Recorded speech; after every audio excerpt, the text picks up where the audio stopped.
Hi guys, ഇന്ന് ഞാൻ പോകുന്നത് കുമ്പിച്ചൽ കടവ് പാലത്തിലേക്കാണ്. നിങ്ങളെല്ലാവരും തന്നെ ഈ പാലം മുൻപേ കണ്ടിട്ടുണ്ടായിരിക്കും. ഈ പാലം ഉദ്ഘാടനം കഴിഞ്ഞിട്ട് കുറച്ച് നാളുകളെ ആയിട്ടുള്ളൂ. ഈ പാലത്തിൻ്റെ വീഡിയോസ് കാണാത്തവർ വളരെ ചുരുക്കമാണെന്നാണ് എനിക്ക് തോന്നുന്നത്. അമ്പൂരിയിലെ പൂച്ചമുക്ക് എന്ന സ്ഥലത്ത് നിന്നാണ് ഈ പാലത്തിലേക്ക് പോകുന്നത്.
ഇത് അമ്പൂരി കുമ്പിച്ചൽ കടവ് പാലം. അഗസ്ത്യാമലയുടെ താഴ്വരയിലുള്ള തൊടുമല എന്ന കൊച്ചു ഗ്രാമത്തിന്റെ ജീവനാഡിയാണ് ഈ പാലം. കേരളത്തിൽ ഒരു നദിക്ക് കുറുകെ നിർമ്മിക്കപ്പെട്ടതിൽ ഏറ്റവും നീളമേറിയതും വലുപ്പമേറിയതുമാണ് ഈ പാലം. തിരുവനന്തപുരത്ത് നിന്ന് 40 കിലോമീറ്റർ സഞ്ചരിച്ചു കഴിഞ്ഞാൽ ഈ പാലത്തിലേക്ക് എത്താൻ കഴിയും. നെയ്യാർ ഡാമിന്റെ ജലസംഭരണി നിർമ്മാണത്തെ തുടർന്ന് അഗസ്ത്യാമലയുടെ താഴ്വരയിൽ കരിപ്പയാറിന് നടുവിൽ തുരുത്തായി മാറിയതാണ് തൊടുമല ഗ്രാമം. പണ്ടുകാലത്ത് ഇവിടെ കടത്തുവെള്ളം മാത്രമേ ഉണ്ടായിരുന്നുള്ളൂ. നമ്മുടെ കൂട്ടുകാർക്ക് മഴ വന്നാൽ പിന്നെ സ്കൂളിലേക്ക് പോകാൻ കഴിയില്ലായിരുന്നു. നാട്ടുകാരുടെ ഏറെ നാളത്തെ ഒരു സ്വപ്നം തന്നെയായിരുന്നു ഈ കുമ്പിച്ചൽ കടവ് പാലം. ഇന്ന് ടൂറിസ്റ്റ് കേന്ദ്രമായി ഈ പാലം മാറിയിരിക്കുകയാണ്. ഈവനിങ് വാക്കിങ്ങിനും കാഴ്ചകൾ കാണുന്നതിനും ഫോട്ടോഷൂട്ട്സ് എടുക്കുന്നതിനും ഇന്നിവിടെ എത്തുന്നവർ അനവധിയാണ്. ഇതൊക്കെ അവിടെ നിൽക്കട്ടെ, എന്നാൽ ഞങ്ങൾ ഇവിടെ എത്തിയത് എൻ്റെ അമ്മയുടെ 88-89 SSLC ബാച്ചിലെ ഫ്രണ്ട്സുമായി ഒത്തുകൂടുന്നതിന് വേണ്ടിയാണ്. ഞാനിവിടെ വരുന്നത് 2ാമത്തെ തവണയാണ്. വിവിധ മേഖലകളിൽ ജോലി ചെയ്യുന്ന കൂട്ടുകാരുമൊത്ത് ഈവനിങ് ടൈം സ്പെൻഡ് ചെയ്യാൻ വന്നതാണ് ഈ പാലത്തിലേക്ക്. ഒത്തിരി വർഷങ്ങൾക്ക് ശേഷം കാണുന്ന കൂട്ടുകാർക്ക് ഒരുപാട് പറയാനുണ്ട്.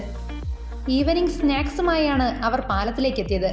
എല്ലാവരുടെയും മുഖത്തുള്ള ആ സന്തോഷം എന്നെ വല്ലാതെ അത്ഭുതപ്പെടുത്തി. ജീവിതത്തിൻ്റെ ഓരോ മേഖലകളിൽ ഉണ്ടായിരുന്ന കൂട്ടുകാർ ഒരുമിച്ച് കൂടിയപ്പോൾ തങ്ങളുടെ ബാല്യകാലം തിരിച്ചു കിട്ടിയതുപോലെയായിരുന്നു അവർക്ക്. ഒരുപാട് ഫോട്ടോസും വീഡിയോസും എടുത്തു കഴിഞ്ഞപ്പോൾ വൈകുന്നേരത്തെ ചായ കുടിക്കേണ്ട സമയമായി. എല്ലാവരും തന്നെ ചായ കുടിക്കേണ്ട തത്രപ്പാടിലായി. എന്നെയും കൂടെ കൂട്ടി. അങ്ങനെ എനിക്കും കിട്ടി നെയ്യപ്പം. ഒരുപാട് പലഹാരങ്ങൾ ഉണ്ടായിരുന്നു അവിടെ. കൂട്ടത്തിൽ വാഴയ്ക്കപ്പം, ഉഴുന്നുവട, നെയ്യപ്പം, ബോണ്ട എന്നിവയുണ്ടായിരുന്നു. ഈ വ്യൂ കണ്ട് ടീ കുടിക്കുന്ന കാഴ്ച ഒന്ന് ആലോചിച്ച് നോക്കൂ. എൻ്റെ ജീവിതത്തിൽ ഇങ്ങനൊരു അനുഭവം ആദ്യമായിട്ടാണ്. അങ്ങനെ ചായക്കുടി കഴിഞ്ഞപ്പോൾ ഞാൻ എല്ലാവരോടും കൂടി ചോദിച്ചു, നമുക്കൊരു റീൽ എടുത്താലോ? എല്ലാവരും ആ ഒരു ചോദ്യം കേട്ട് എക്സൈറ്റഡായി. തങ്ങളെ കൊണ്ട് ഈ പ്രായത്തിൽ ഇതൊക്കെ സാധിക്കുമോ എന്നുള്ള ചിന്തകളൊന്നും അവർക്കുണ്ടായിരുന്നില്ല. റീൽസ് എടുക്കാം എന്നവർ ഒറ്റ മനസ്സോടു കൂടി പറഞ്ഞു.